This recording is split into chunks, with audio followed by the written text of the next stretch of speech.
एक दिन राजा ने अपने दरबार में सभी ब्राह्मणों को बुलाकर घोषणा की, मैं आप सबकी परीक्षा लेना चाहता हूं। जो भी इस परीक्षा में सफल होगा उसे विशेष पुरस्कार मिलेगा। दरबार के ब्राह्मण उत्साहित हो उठे।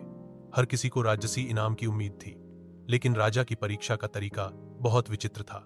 उसने कहा, तुम में से कोई ऐसा कथन या कहानी सुनाए जिसे मैं आसानी से समझ सकूं और जिसे सुनकर मेरे मन में किसी प्रकार की उलझन न उत्पन्न हो। सभी ब्राह्मण सोच में पड़ गए।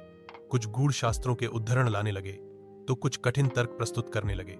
राजा को वे बातें भारी और बोझिल लगी। तभी एक बुद्धिमान ब्राह्मण आगे आया। उसने विनम्रता से कहा, महाराज, मैं आपको एक बहुत सरल कथा सुनाऊंगा। इसमें कोई कठिनाई नहीं होगी और न ही यह आपको खिन्न करेगी। फिर उसने एक सीधी सादी, सहज और स्पष्ट कहानी सुनाई।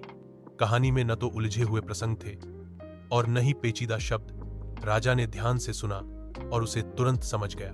उसके हृदय को संतोष और प्रसन्नता मिली।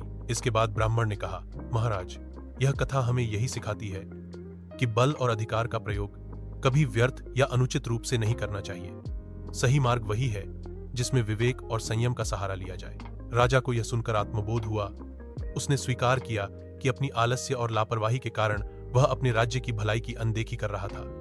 उस दिन से उसने अपनी आदतें सुधार लीं और शासन को सही दिशा देने का संकल्प लिया। शिक्षा: यह कथा हमें यह सिखाती है कि न तो आलस्य से और न ही मूर्खता से कोई कार्य सफल हो सकता है।